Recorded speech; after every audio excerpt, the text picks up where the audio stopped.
Welcome to the Women of Distance podcast. I'm your host, Lauren Kramer. These are the stories of motivated women chasing big dreams in the distance running world. You'll hear from women who are crushing it on the trails, the track, and the roads.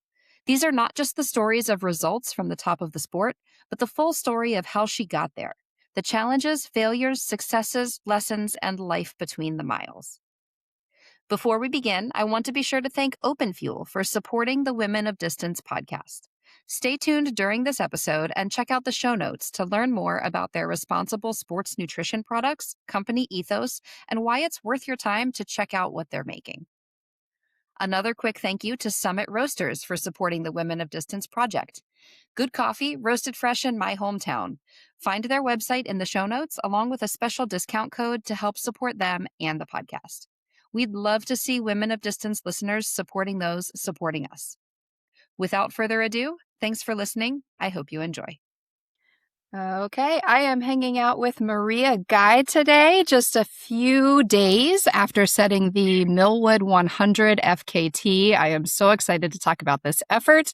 Maria, how are you doing? How are you feeling? Thanks for being here.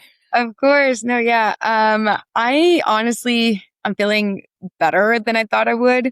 I am a little bruised up, but of course the FKT, the route is just bushwalking and hard terrain. But overall, my ankles are fine. The last time I ran 100, my ankles were so swollen. My body feels a little heavy, but overall, I'm walking. I mean, I have to carry my child and move around. So overall, I feel good for having to have run 102 miles with 36,000 feet plus. Yes. So. Holy cow. So I had not heard about this FKT until it was posted that you had accomplished it. So a quick background for listeners who also have not heard of it. Yeah. This is in Utah, in the Wasatch. It is 102 total miles, 36,000 feet of gain. Mm-hmm. And you ran it 8 hours faster than any female had ever finished it before. You are a new mom of a 10-month-old little boy. I am so excited to hear more of the details behind this FKT, but this is your first podcast. I really want to take some time getting to know you and getting to know how you got to be this badass new mom out on the mountains chasing this FKT. So let's talk first a little bit more about you and who you are, where you came from, going back in time. Tell us a little bit about that, where you were born and raised and where athletics first entered your life. Okay. So I was born in Peru. Trujillo, Peru. And I moved to the United States in 2006. My mom had moved here earlier in 2002, early 2001, 2002. And, to achieve the American dream, to achieve a better life. My mom was a young mom when she had me. She was 19. My dad also traveled around, and then he passed away during that time in 2004. And then the whole process of trying to bring a child to a different country without because my mom couldn't fly back and forth. So it was a whole different story. So it's just a lot of heartache, a lot of struggles to have faced in that season of my life. Moved to Florida. How old were you at that time? I moved here to when I was 10. My mom moved when I was 5, 6. So I lived with my grandma for 4 years. And I was thankful to have my aunts and my cousins, but it was just a hard time of figuring out family and what that meant. The Hispanic Latino culture, it's family oriented, it's huge, and not having the two parents is just hard or whatever growing up. And then my mom moved here and she married. I have 2 younger siblings, 10 and 11 years younger than me. And yeah, so moved to Florida because that's where she lived at the time. She still lives in Florida with my sister. Um, and yeah, so been there. Wasn't really a sporty kid. um, it was hard to get out of my like moving here. I didn't know any English, so I was very quiet and I didn't speak often. I was in the ESOL program, which was wonderful. My teachers were great and helpful. So we did not take classes in like the English time. We went to a Mm-hmm. different class to like all learn. It was like people from China, Taiwan, South Africa, Mexico, Peru. It was a French. Like it was just like everywhere. Like we were all like just a mix of cultures in a classroom that we did not understand each other. So we had to learn English. Um, but yeah, sports didn't really come to me naturally. I was not sporty. I think that came as I got into more college than anything. I tried swimming for a season. That was really hard. It was the last one. I cheered for 2 years. I was a flyer. It was more like a fun thing for the school just to see. I tried track, what cross country. One practice lasted 5 minutes and left. Oh no. Yeah, so that to me it's hilarious because now I like truly love it and it's become like an outlet in my life. Mm-hmm.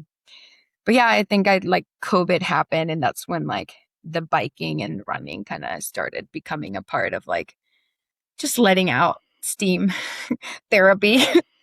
Yeah. Yeah. Coming back to that transition in moving to the US, learning English, being sort of in that challenging scenario of trying to find your way and trying to figure out where you fit, where you belong, where you wanted to be. What kind of things do you, maybe skills that you were learning at that time and things that you were learning and developing yourself through those series of challenges? I think like being able to, I mean, it took a long time, but being able to be secure in myself and like not what like people said. Like I got made fun of my accent. I got made fun of like the way I dressed and so on, like when I was really young. But it was just like the culture shock was real, coming from Peru to here. And then it's not like it was different. It's just a third world country and it's just different. Um, but I think it's just like realizing that I can just let people talk over me or like I don't know, like I mean, it's taken me like also now, like, you know, learning to Mm-hmm. just be secure and try my best to just like be kind because you don't know what people are going through. I think that's like the biggest thing is like creating friendships and creating a community and try my best to like do the opposite of what received at times. Mm-hmm. But yeah, I Where think do you that think you were able to build or pull that confidence from? Is that something that you feel like you really had to cultivate and develop within yourself? Or is that something that came from home, from family? Or where do you think that sort of I think you were able to find it? I think both. I through my journey, like I am very much faith based and like I am a Christian. I do believe in God and stuff. So I think my like in that I've been able to put a lot of like just my faith and my hope in like a greater thing that has helped me, I guess, think less of me and keep moving forward. Because I think like we as humans are so like we can be so broken. We can be um so misjudged or like, you know, that I think that the confidence came a lot from that. And also the women in my life, like mm, the women, I mean, third world country, a lot of the women stay home with the kids, um, don't do a lot, don't work. And it's changed a lot, thank God. But I'm thankful to have strong women in my family who have experienced hardship and have gone like kept going and have gone up and like provided for their kids and their family and so on. So I think that's something too that I've like looked up to and moving here and also just meeting so many incredible women that have shown me a way of like, I can also do that. I can do that. Like giving me that courage to like be that too. That's Yeah. powerful. This is a little bit of a change in subject from Yeah. from that. Talking about running specifically, coming around to sport and sort of Mhm. discovering that side of yourself from 5 minutes of cross country and then going home. where where did running and athletics really begin to enter your life and begin to be something you found you enjoyed? Yeah, I think like COVID for a lot, like I started with biking more, but after COVID, I was like, oh, I want to run. And I started like randomly like, I'm going to go on like a 5 mile run. And like, it was so slow. And then like my husband back then, my boyfriend, and his group of med school friends were like, let's do a half marathon. So we like went, I think it was 2000, it was like a little bit before COVID, 2019. Um, I went to South Carolina for the first, I was like literally the last person to finish out of the group, but I felt so accomplished. I was like, I want to do this. So I was like slowly started building road running. It was really hard. Like, I mean, speed and everything. I think I slowly started to like get more into like the athletics. I have a little bit of CrossFit background from college because I got into that a little bit. So the strength training was huge too. Um, and then honestly, in 2022, moving here, I was like, first of all, I thought everyone was crazy when I moved to Salt Lake. How can people run up a mountain? That is insane. And like, I was like, I thought I was fit. And I was like, people were just sprinting. And I was like, okay, my husband and I were like, all right, we're like doing our best. And then my friend Maggie Walker showed me like, oh yeah, you can run. So I went on a run with her and I was like, this is actually so cool. And I don't know, this might be a little bit psychotic, but I was going through stuff and like slowly processing. I think the feeling the things in my body helped me process better mentally. Does that make sense? Mhm. Yeah. Absolutely, it does. Yeah. So yeah. So I think slowly I was like, I love this. In 2023, I found Women of the Wasatch, Trail Sisters, Women of the Ascent, and just like a bunch of running groups, Flying Irish, like all this like fun mix and women only and like whatever. And I loved it. And the women were so encouraging. Like, oh yeah, you can do that. Like, go sign up for a 50. Like, it's fine. I'm like, okay. Ended up signing up for my first 50 miler in 2023. Hey folks, quick interruption to tell you a little bit more about Open Fuel. If you're not already familiar, check out their website at openfuel.co. They're on a mission to provide the quality sports nutrition you need without the trash and waste you don't. Their Ultra Fuel drink mix provides 60 grams of carbs and 500 milligrams of sodium per serving, while actually offering great taste at the same time. They have 3 flavor options. Mango Tango is my personal favorite, as well as a naked unflavored option. They also just released a new gel mix that is hands down the smoothest gel I've ever had. It takes about 60 seconds to fully mix their powder with hot water for as much gel as you'll need for your next run. Carry 3 to 4 gel servings in their branded gel flask or any size soft flask you prefer, and your nutrition is fully covered without creating or carrying any trash along the way. I genuinely love and use these products almost every day, and I'm proud to stand with the ethos behind the company. Again, check them out at openfuel.co and use code WOD for 20% off every order, every time, while supporting the podcast at the same time. Now, back to the episode. So, when you moved to Salt Lake, had you run anything further than a half marathon prior to moving out there? No, when I moved here, I also Okay. did my first marathon. Okay. Yeah. So, what gave you coming back to sort of this confidence piece, maybe, of being able and willing to jump into some of those longer distances to experiment? When someone said you should try this, saying, okay, where did that confidence or bravery come from? I honestly don't know. I think just like the community of women who were just like, oh, you can do that. Like, I can do it. You can do it. It was just like ripple effect of like confidence building in each other. That really I was like, oh yeah, maybe I can. And honestly, I haven't looked back. It's It's been so fun. My husband's also been so encouraging. And like, I think I found moving away from family in Florida, from, I guess, just the background of heaviness of life and starting fresh also gave me that. Yeah. I think I can really understand the catharsis, maybe. I don't know if Yeah. that's the right word for what it is to, like you said, sort of process deeper things through moving your body and Yeah. pushing yourself in a different way. What kind of things were you learning about like the skills of moving in the mountains, running in the mountains, and how to handle yourself out in the wilderness in Salt Lake? Yeah. I mean, again, very new to everything. I was a little bit scared about the animals, food and drinking water, like nutrition and how to fuel myself, because that's very new. Um, it's really hard to run and fuel. Um, so I think at the beginning it was just like a lot of trial and error, like how I felt, learning how my body, um, honestly, like learning my body and learning my surroundings.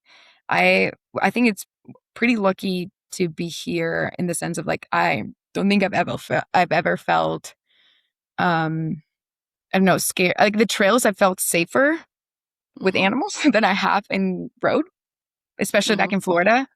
Um so yeah, like just learning, and there's not, I mean, if you're kind with your surroundings, if you don't disturb things, I think it's been pretty. I haven't had a bad encounter. Um, I mean, moose, but if you go around them, they're pretty okay. Do you feel like any of those skills that you were learning and even like training and learning about your capability in the mountains, your Mhm. capability on the run, did that translate at all into life off of the run as well? Yeah, I think I've always like talked about how like trail running this like has felt like life as a whole. Hmm. Like you just have to keep one foot in front of the other, and there's aid stations, people that will, get you back up when you're struggling. And there's like those little seasons of life, like each mileage that you go through. um, that is just like, okay, this might be really bad. You might hit a wall, you might hit a spot in life that like it's really rough, but like you're about to go to the next one and it's almost over. So it's like that reminder, I think, through trail running that like there's this section. I have to make it through this. I just have to put one foot in front of the other and I'll be to the next one. And Hmm. like with life, as I've become a mother, like that's also translated to like, this is a season, it goes to the next.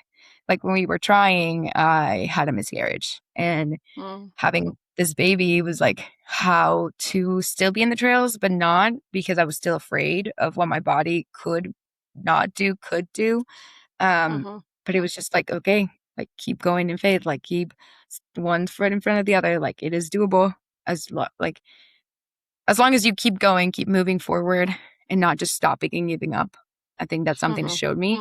And there's going to be times that I will have to stop and not give up, but like it's not the time. And that is Hmm. okay. Like DNFing, it is okay. It is okay to stop something because your body is like doing, it's okay. But it's also like you can keep going. And it's okay that the keeping going means stopping Hmm. and going to the next thing. And I think that's something I've enjoyed about trail running, because it does translate to like life as a whole. Yeah, Yeah. it is a metaphor and a practice Yeah. for the real world and real life. Yeah. Um, I love that. Talk about your first trail or ultra race, the first time that you decided to put yourself in a competitive environment. Yeah. I did the DC Peaks 50, which is Davis County up in like North Salt Lake / Bountiful. 51 miles. I forgot the trail running. I That realized that matters. Yeah. extra. With like 10,000 feet. It was really hard. Um, Also first time ever understanding what like racing was. I don't think Hmm. I was competitive until racing or like whatever. I struggled a lot with fueling. I couldn't eat the first almost 30 miles. So I was starting to drink water as much as I could, electrolytes. And that's something that I was like, oh, I thought I trained food, but I didn't train Mm. well.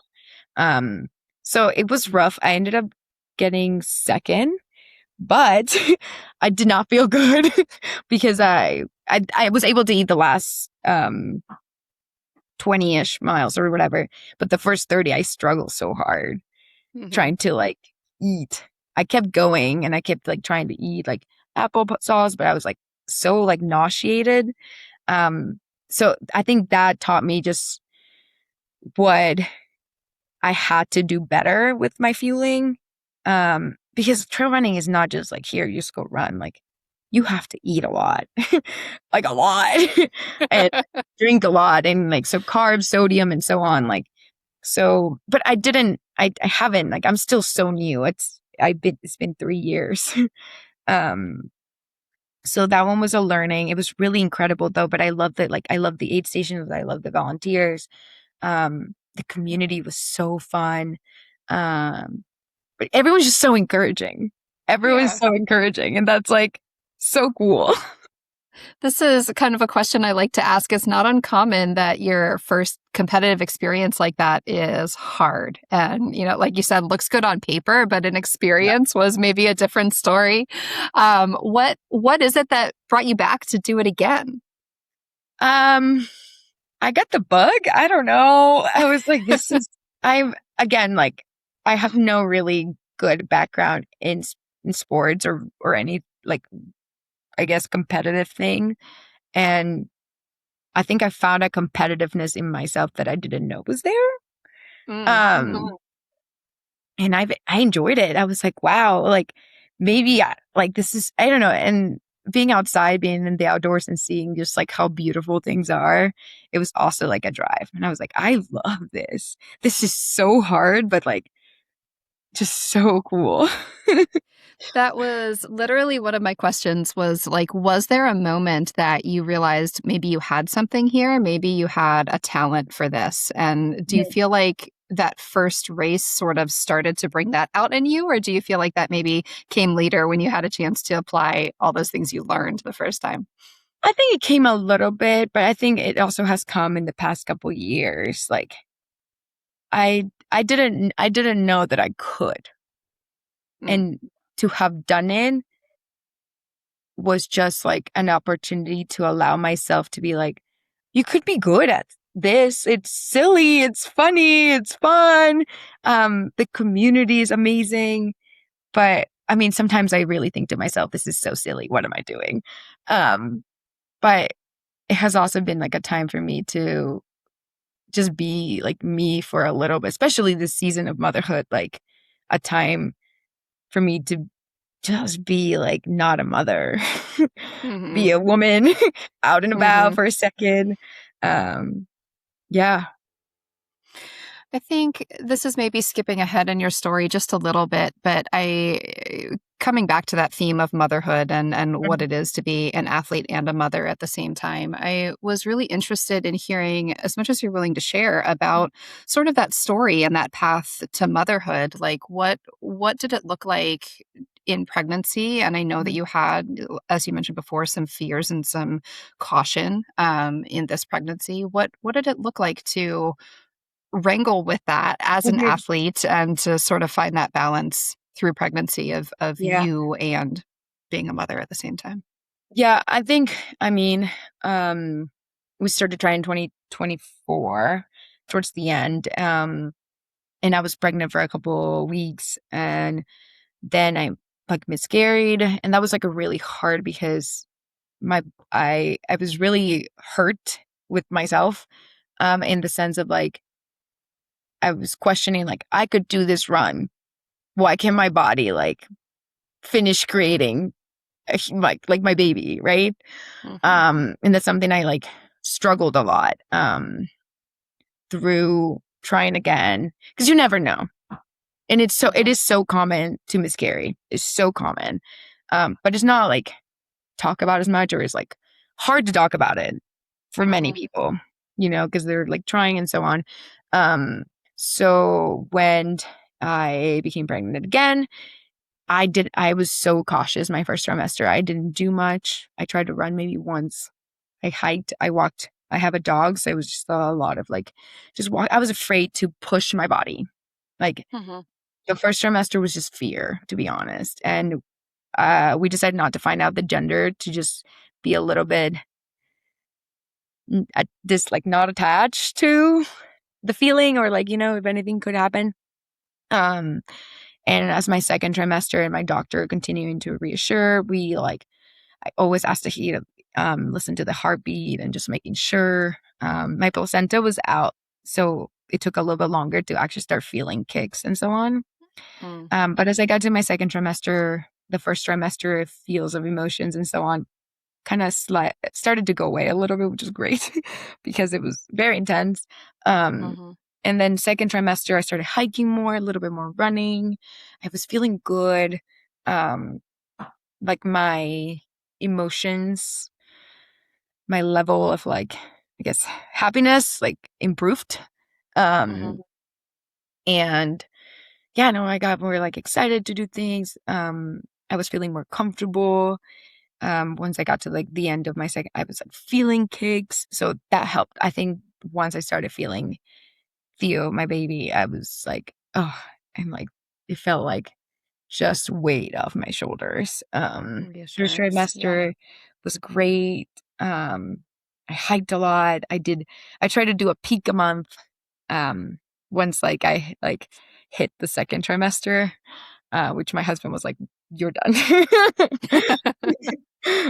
uh, What did maybe the community aspect of both running and pregnancy and motherhood look like for you at this time? Like, as you were both going through those initial scary, hard months in the beginning, and also transitioning to finding your own level of activity and figuring yeah. out what worked for you. How did community play a role in that for you? I've been really thankful that there has been a baby boom in the It past seems year like it. here.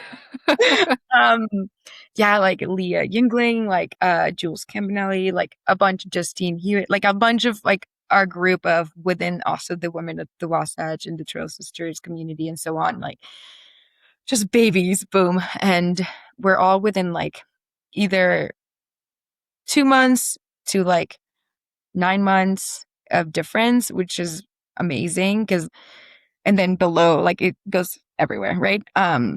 But also great to just like hear how they're feeling, hear their struggles, the things that they've been facing as they like get back into some activity, a lot of activity, and so on.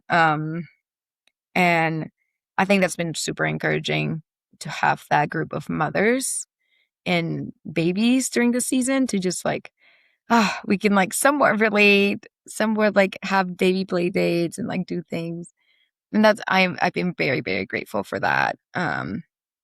Because it is hard to do it alone if you don't have community. Like my family is still in Florida, both Mhm. of my husbands and I. So it's just hard to like do the commute um, back and forth. So that has been super amazing. Yeah. How do you feel like your experience, both mental and physical, as a trail and ultra runner translated for you in like delivery and postpartum and that whole time of big challenges for for your body, for your brain, just a lot of Yeah. transition. How did that Um, benefit you in that time? well, yeah. I think it's just like remembering as a as a person that likes activities and likes being outside, and that's like a way to just relax or like let go of things.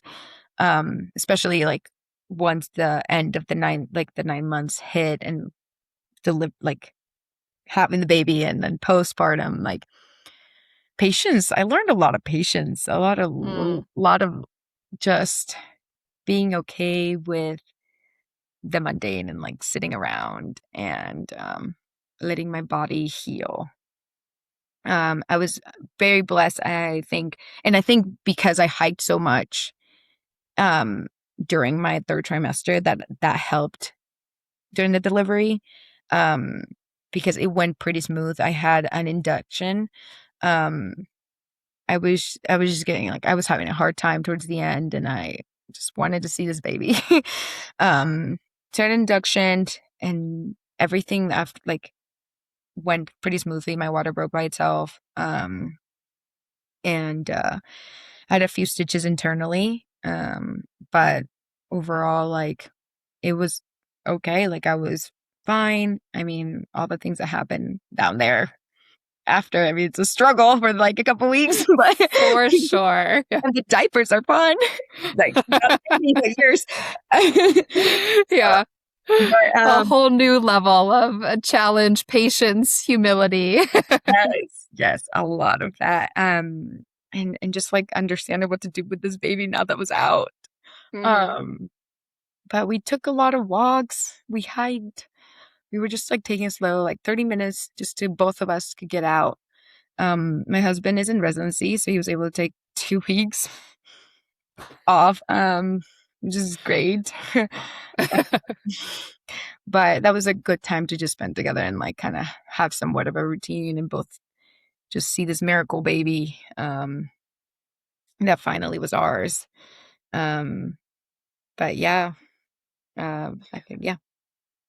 What did it look like to come back to yourself as an athlete over time now that you have a new role and your body has been through this huge process at the same time? Um, it's been really hard. Um, I'm not who I was. I am much better. Mm, I am much better as a person. But the comparison with yourself of where mhm. you were wanted to be, and then realizing that like it's okay to not be exactly. Um, and again, like I want to do this for a long time. Like I enjoy the outdoors. I want to continue to just have fun and run and like maybe race and maybe like do some more fun things like this. But I think Theo has taught me to be okay in just the things that I'm doing. And like I am great like at that. And it is okay if I'm not doing X amount or whatever of time. But I am also spending time with him. I'm hiking with him. I'm trying to teach him to love the outdoors. And that's something that I like, I'll have little time off. So I need to like remember to be okay. And getting back into I guess like trail running slash a runner. um it's been slow. Like I've tried to take my time. I like truly did a lot of hikes and walks my first 2 months. When I got cleared to run, I did a mile and Mhm. then slowly built. I mean, I don't have a coach or anything. I'm just see how my body feels. This is so new. I'm learning. I'm failing. Um, and then when I hit 4 months postpartum, I turned 30 in January. So I was like, I know I cannot do 30 miles, but I did 18 miles and I like split it. So I did first 9, stopped and hung out at my house and then went back out with a group of friends. And it was just fun, because I was like breastfeeding. I'm still breastfeeding. Um, so yeah, I was just like taking slow and slowly build miles. I got cleared to stroller runs and that was really fun. I was like, yes. Which is so hard and so humbling to do sometimes. Yes, Oh it my is. gosh. Give me an uphill trail. I will do it. Give me a stroller to push. I'm like, but Oh, it's very different. Yep. it's so hard. And like nothing is flat here in Salt Lake, which really humbles you even more. I'm like, okay. Um, Even downhill, yeah, with a stroller, you look, really need to brake. yeah, Yep. so real. Um, yeah, and oh my gosh, so real.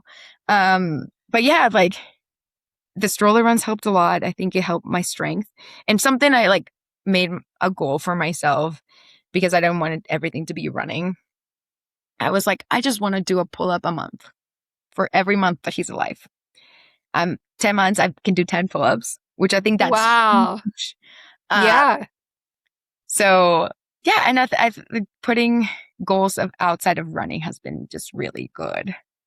Like things to do with him, things to do like, yeah. So That's been fun. I feel really strong. I've never been able to do a strict pull-up, and to do 10, it's like, yes.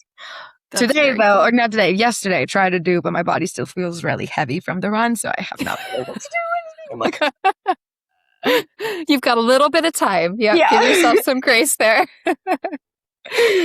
Do you feel like as you are coming back to yourself as an athlete and Mhm, achieving your own, chasing your own big mhm. goals, do you feel like being able to sort of diversify your goals and interests has been a benefit to you? That it's not just about the race or the miles or the Mhm. performance, but you've got sort of a broader Yeah, spectrum of things that you're prioritizing at the yeah. same time. And that's how Millwood came about. I was not I wanted to do under 40.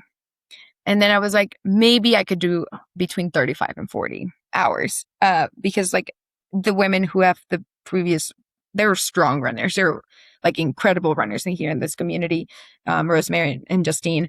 And I'm like, I don't know. So it's like a lot of like, okay, like not selling myself short, but also like being like, it's a hard course, 36,000 feet of elevation gain. It is so hard. And the last 50 miles is awful terrain.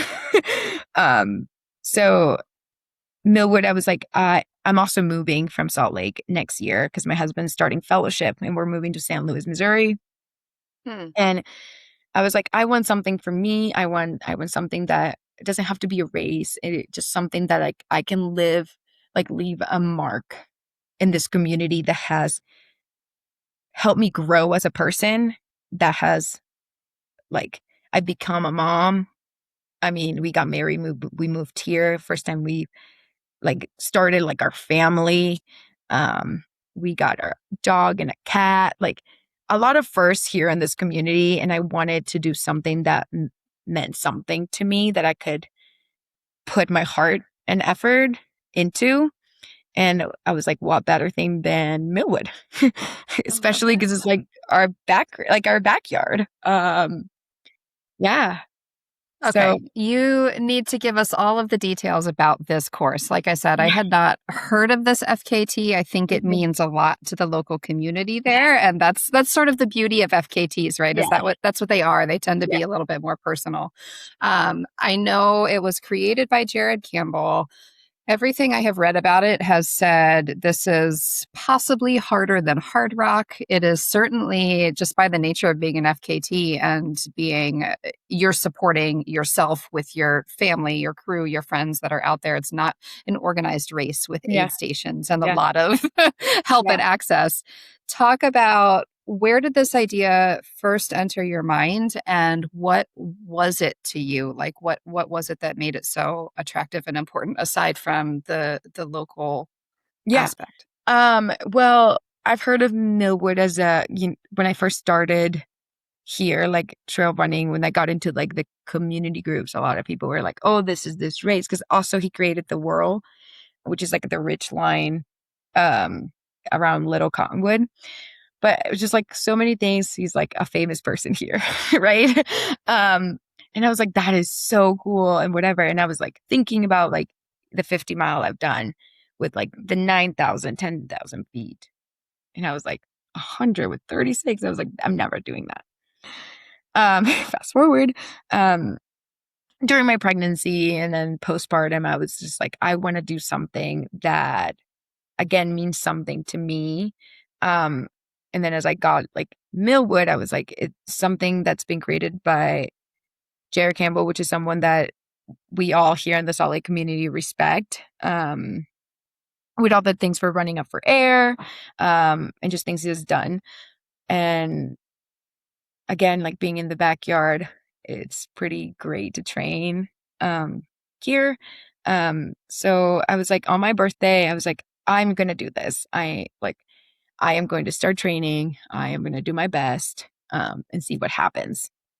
The training again has been very different than I would have wanted, but I stopped working in January. I went back. I'm a teacher, and I was going to go back, but the pay with what I would have paid to take my child to daycare would have just it would just not been worth it.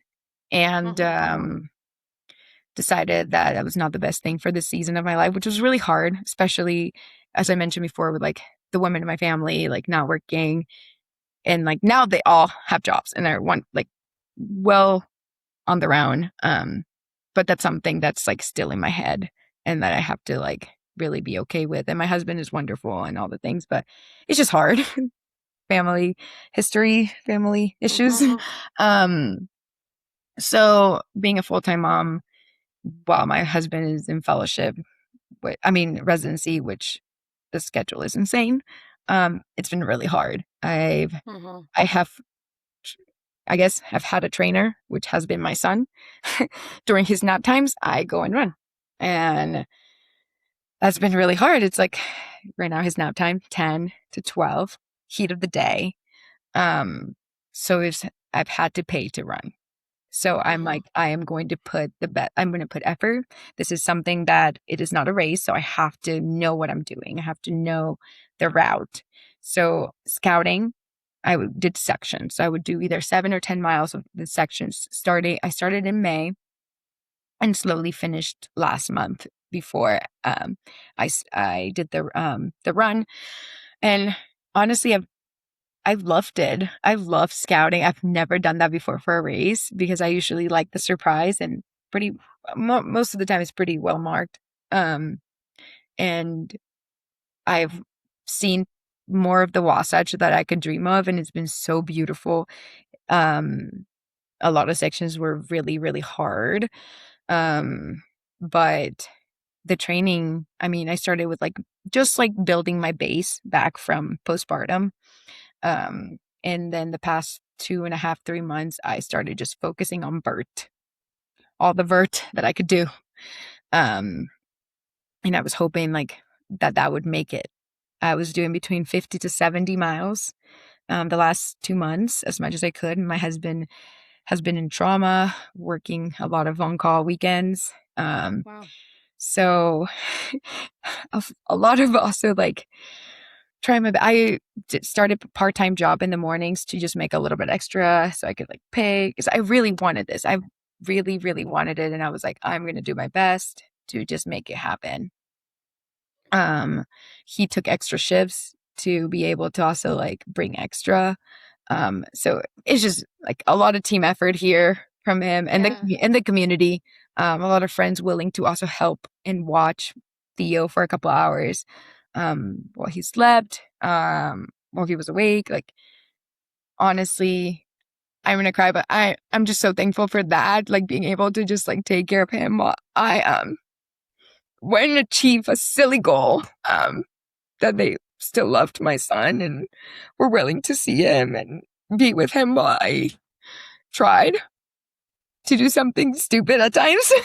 But I think the way that you're describing this is so the opposite of silly. I know what you mean, and that it's arbitrary. It's your own goal, but all that went into this, I think, is the point and is the purpose. The things that you were shown there of the way people are willing to show up for you and for your family, the investment that you were willing to make. It seems like it's not just putting your mark on the community that you're getting ready to move, but the community putting its mark on you at the same time as you're preparing for this. I think that's a really powerful story off the run as well. Yeah, and let me talk about my crew too, because I don't think I would have been able to do this without them. My friend Danielle, which she crew me on my first 100, and she's a type A person, Excel sheet, prints out, color coordinated, literally the opposite of me, because I had one Excel page of here's the point to point to this aid station is 10 miles, point to point. And she just switched everything, put if it's 33 hours to 40 hours, this could happen. And I was like, I love you. Amazing. She created the group chats with a bunch of the women from the past couple of years. She's just hey, do you want to come and support or whatever? All the people that were willing to pace me through the night, through the day, through the heat, because it was so hot. But she just incredibly just got me from point to point. make sure I was fed, like made sure all of my pacers were like annoying me every like 40 minutes to eat and drink. She was amazing. Danielle was amazing. She truly like knew, and she knew from like my previous 100 how like I can't stay in an aid station for long because I get like either emotional or like I'll just like get in my head. So she's like, okay, let's go. Okay, this, that, whatever. I'm like, okay. So I'm so thankful for everyone that showed up, for the women of the Wasatch, just like a bunch of them, and all the moms, like my mom friends who showed up with their babies, which I needed that so bad because I think Thea was like taking a nap during that time, and the rest of the babies are a little bit ahead, like they're I think like over 1 now, so it's not their nap time or whatever. But just seeing the babies, I was like, yes, like babies. That was just so cool. Yeah, I had pacers from the beginning to the end. The first section was the most scary for me, just because it's like mountain lion territory area, and so like I don't think I looked to the sides whatsoever. I looked at the bottom, at the front, and I was like, okay. Chug through. Yep, get this done. Yeah. So break down a little bit what the plan looked like going in. Like it sounds like you had company from start to finish. So did you do any miles by yourself at all, or did you have company the whole way? The scouting was a lot of myself. I knew the route, but the point for this run was to do it with people, because that has been like the trail running. It's been with people. I wanted to just have fun. I asked people if they had long runs, if they wanted to come join randomly or whatever. I was like, please, anything. So yeah, I started at 3 a.m. on Friday. Okay. With my friend Chepe. And I was like, I'm pushing. Like, I won this. This is a race. So I was just pushing. I like left him a couple times on the climbs, but he's so fast on the downhills too, and like flats that it was like fine. And he did the first 49 miles with me. Wow. Yeah, he's training for Wasatch 100. Okay. Yeah, it worked. So he was like, I'll do that. And I was like, okay. So how much aid support did you have in that stretch, those first 49 miles? How often were you seeing crew?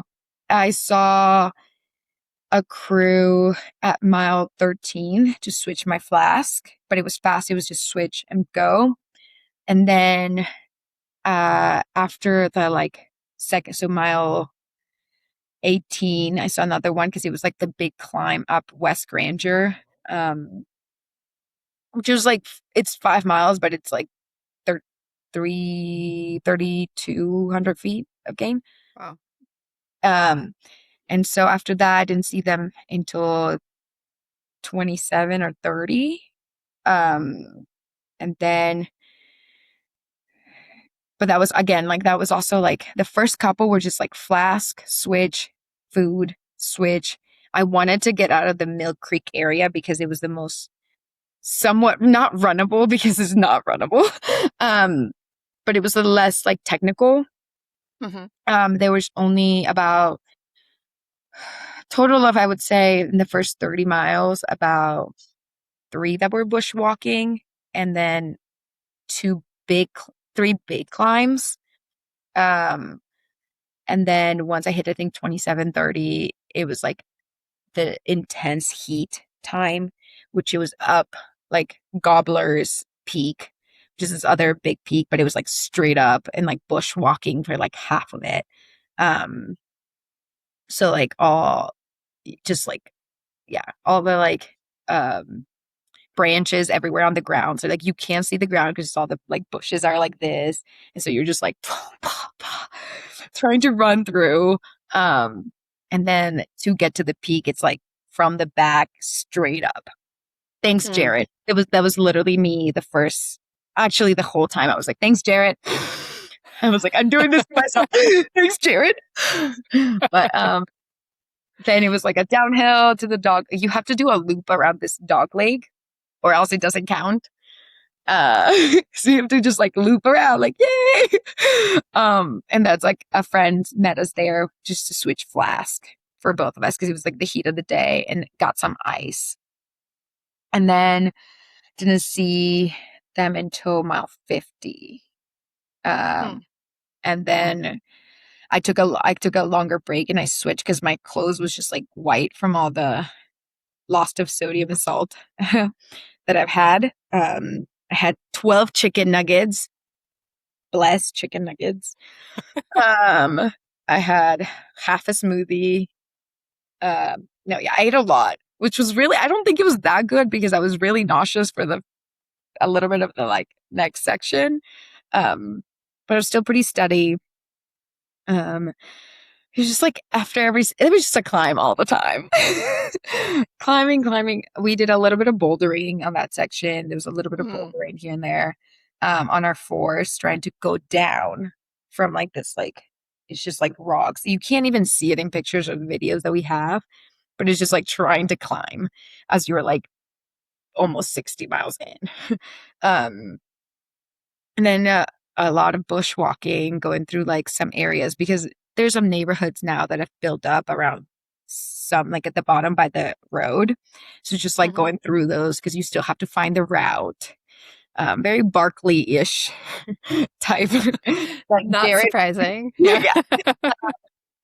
And then I didn't see them until Brighton, which is, I can't remember what mileage is that, but it was getting to the night. I was not expected to be there until like midnight, and I was way ahead, and I knew that, but I didn't know it. I don't like when I run, I don't like time or pace or just like, I'm just like, I'm going to see how I feel and enjoy it. So I asked Danielle and I asked everyone to like, just not tell me and just let me see how things go. If anyone needs to push me, if it's like super close or I'm failing behind, like push me, but like, let me just kind of like feel my body. This is really hard. And then the next like 40, 50 miles sucked. Boulders, climbing, sometimes on fours, rocks, scree. Like there was a section, it's mile 75, and it's this peak area, Kessler. You don't go to the peak, but you go to on the side of the mountain, and it's just straight down. And you're trying to somehow get it without falling. And it's like the route. But was this in the dark for you?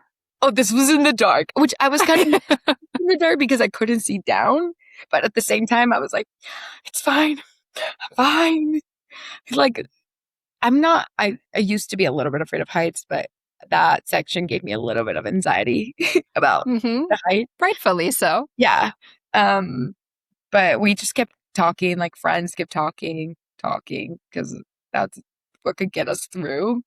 And then once we got to like mile 85, I cried for the last 5 miles down to my last aid station before the end. Because it was so hard. I had no tears left, but I was just like hyperventilating like the whole time. Everyone's like ignoring me. So they're like, you're fine, keep going. They're like, we're sprinting down. I'm like, I just can't. I got to see my baby 3 times, which is amazing. He was not drinking enough water, or like he was refusing the milk. So my sweet boy wasted 3 bags of milk, which is fine. It's fine. It's a big deal. It's a big deal.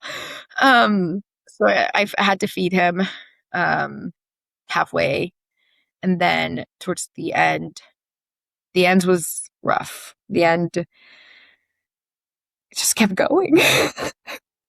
Like I hit my 100. I'm like, it's not done. 2 more. 102. Yeah, depending on your GPS, I'm sure is not exactly on that number either. Which all races, all routes, but it was incredible to experience the route, to have people, to have community, to have each of the people that have that paced me throughout was just great. They let me lead. They led, especially the section with the Kessler. scree, I needed someone to, because I did it by myself, and I did it with Justine, but it was just like so hard to see the route.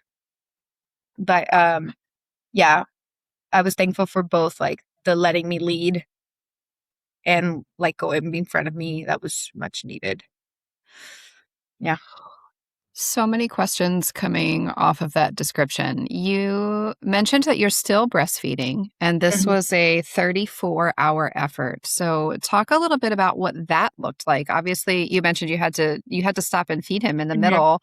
Yeah. What did it look like, even like preparing for this effort, knowing you were going to be gone for the window of time that you Mhm. had, and then managing it along the way in real time? Yeah. So I didn't know. So I tried in the month of July, I was trying to just feed him in the morning and at night, and then like the night feed. So trying to avoid the middle of the day, so just to see how my body would do. At the beginning, it was a struggle just because they get so engorged, right? And like Hmm. just popping. But then slowly started to normalize. But then he got sick 2 weeks ago for a full week and refused to eat food. So it was just me. Um, so that like This was a is step. like so much of the complication and detail that I think maybe people don't realize is it's not just this 34 hours that you were out running for. You're really planning and strategizing for weeks and weeks leading up to it. Yeah. And And there's the step way he backs. responds, the way your body responds, like there's so much to it. Yeah, and Yeah. setbacks, like you said. Wow. Yeah. And before leaving, I pumped and I Hmm. left and I fed him. I like sleepy feed, just to get it. But I think during it, I was fine because I think my body was sweating so much and was putting so much effort. So even when I was breastfeeding, I, I mean, I felt that I was giving him, but it was just like hard because it was like, how much am I actually giving him? But thank goodness he was still eating food and it was fine, but it was just like a struggle. Yeah. Cause I'm like, am I okay? Like, is he okay? Um, but yeah, the training my whole body for the feeds to make sure that it's like I'm normal during the day, or like I can go a couple out, like a good amount of hours without feeding, was also like a lot of planning. Hmm. Hmm. Yeah. When you got to moments along the way that it felt really hard and that you felt that like crying your way through because it was so hard, what kind of things are you telling yourself that are allowing you to keep moving forward and keep going when it was so hard, when maybe doubt and Yeah. anxiety and those sorts of things entered? I think like a verse that I kept telling is like, in my weakness, I am strong. Mm. And it's just like reminding that like, I may be little and like weak at moments, and like it's my mental that is like fighting me with the physical, that I'm like, I am strong because I am still doing it. I am still this amount, and it's okay if I can't go past, but I just have to make it to the next. And it was a lot of like, I am in my weakness, I am strong. In my weakness, I am strong because I have gone through things in my life that have made me stronger. Losing my dad, my mom, not being with my mom for 4 years.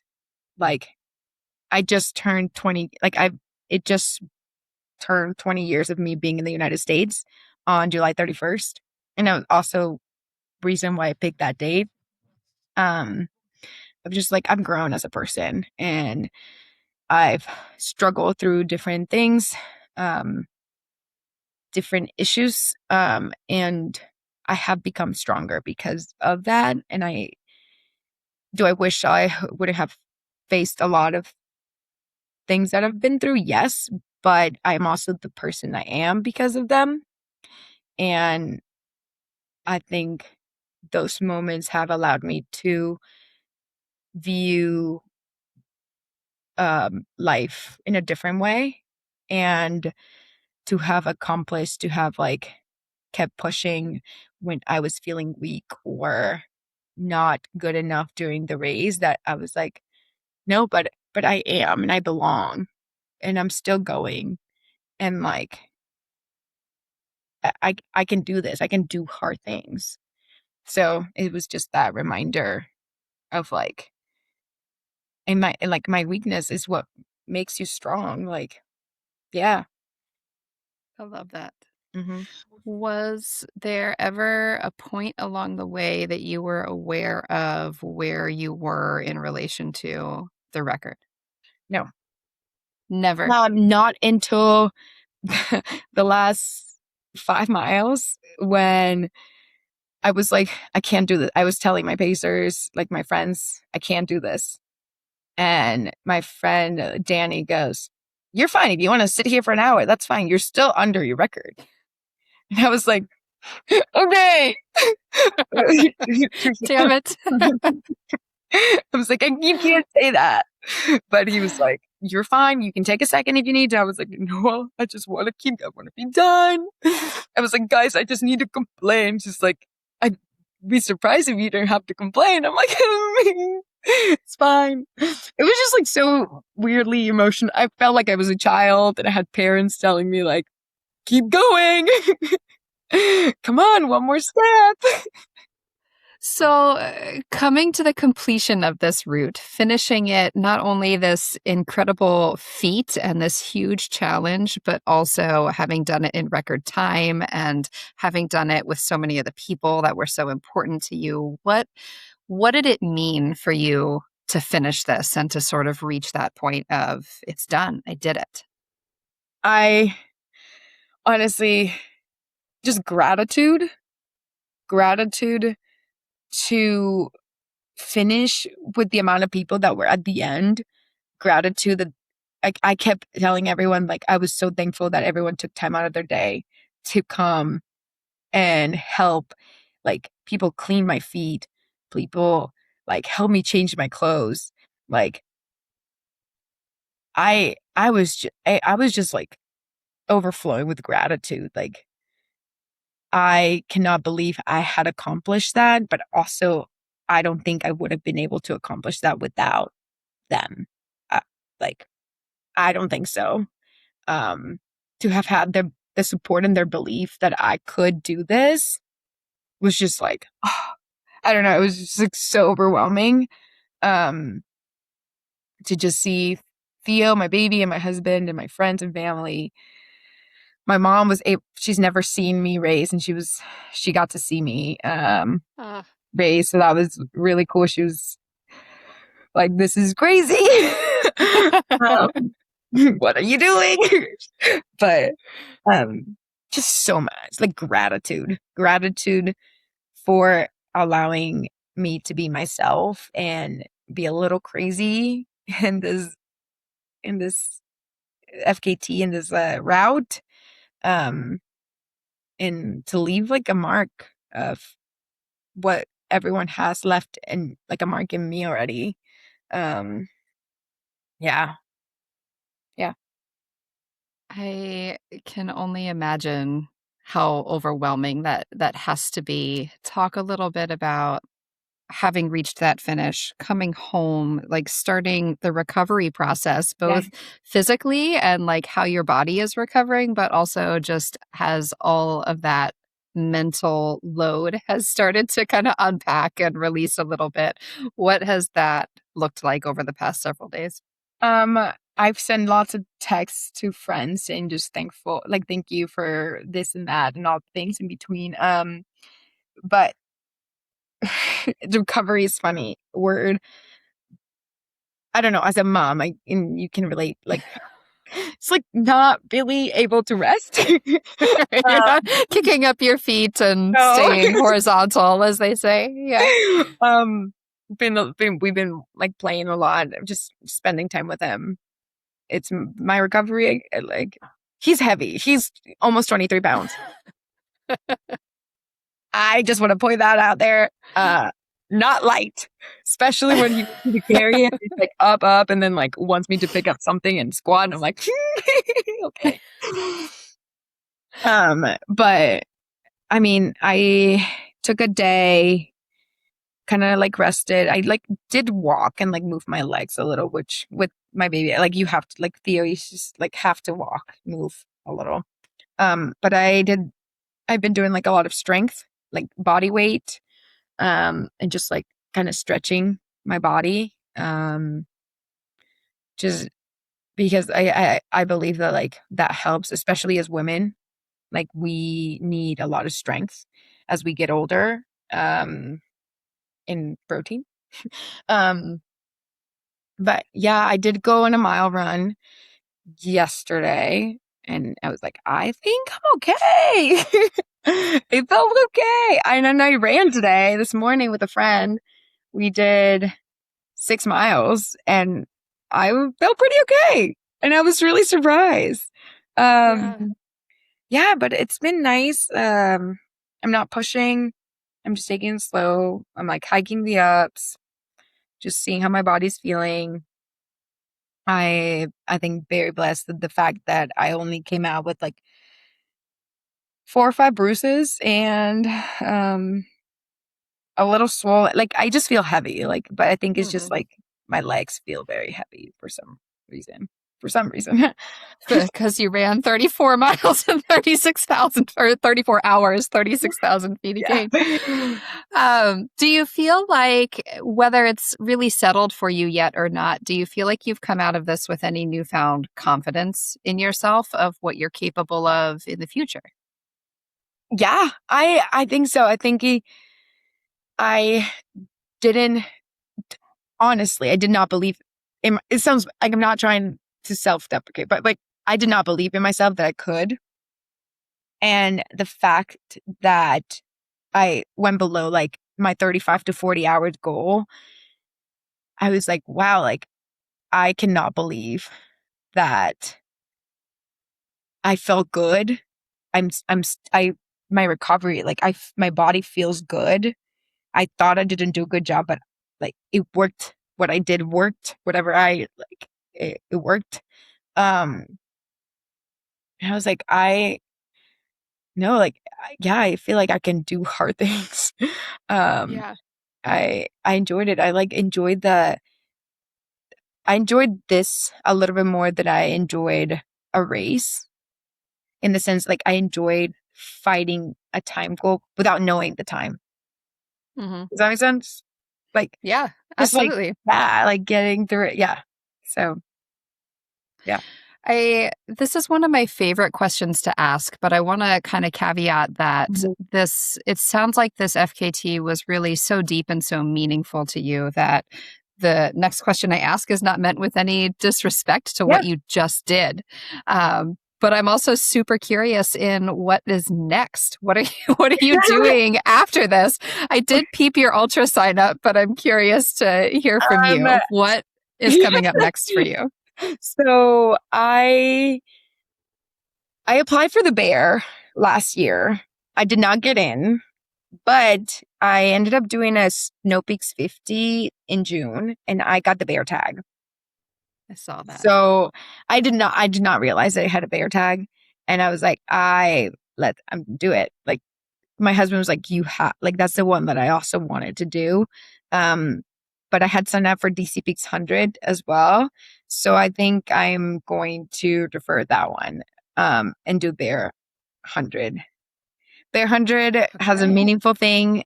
I've paced 2 friends in the bear and I had so much fun pacing. I have during that pace is when I found out I was pregnant the first time. And then Theo was born actually on the bear last year, which I was supposed to do, but Wow. I was pregnant. um, Wow. and so in this year, it's his birthday. So I'm Okay. also trying to figure out how I'm going to make it a meaningful weekend for him as I'm also doing this. But It's both. I think I'll leave you with a bit of advice that came from my dad, actually, is that birthdays are a chance to celebrate not only him, but also yourself and what that marking of time means to you in your motherhood journey and what you've been through together. So take that with you too as you consider how you're going to balance all of those things yeah, within a day. I don't know what the like next couple of weeks looks like for training wise. I'm gonna train. I mean, I am happy it's not 36,000 feet. Bless. The bear um, is just about a month away. Yes? It's September 25th. So a month and a over. half. Okay. So letting my body kind of like reset a little bit, slowly start back up, seeing how it feels. But I'm excited. I am excited for the journey of the bear because I'm gonna have him with me. And I just want it to be a lot of like more of a celebration too for both of us. Um, he's done. We ran together a half marathon in April. We did the Salt Lake half, and he survived the whole 13 miles, which was amazing. And I want to do some fun things like 5Ks with him, like and stuff. I hope someday he will want to, but I'm never gonna push my son to do anything he will want. But I do want him to love the outdoors, so I might push for that. But yeah, I don't know. We'll see what is next. It's hard because I love trail running and I don't want it to become something that is work. I want it to continue to just be fun and enjoy, like joyful and community based. So yeah, I don't know. We'll see. I love that. I love that. All right, bringing us to a close. This is my final question. It's one I ask of everyone who comes on the podcast. Uh-huh. If you could go back and give your 20-year-old self one piece of advice, what would you tell her? I think I will tell her that everything will be okay, that life will be hard, but it's just one foot in front of the other. One foot in front of the other. You can keep going, that you're strong, that you're capable, and that she can do hard things. I love it. Yeah, I think my 20-year-old self will be really proud of who I am today. That's winning. Yeah. That's what it is right there. Mhm. Maria, I have so enjoyed this conversation. I feel like getting to know you a little bit and just hearing so many ways that you are using running to enhance your life and life to enhance your running. And it just really weaves between each other and using running as a metaphor for life. I think it's just been a real joy to see those examples from you and lessons from you. And I really enjoyed this conversation, getting to know you, hearing all about the FKT, and Thank you very so much. excited to see where you go next. Thank you for taking your time. Thank you so much. Appreciate it. Mhm.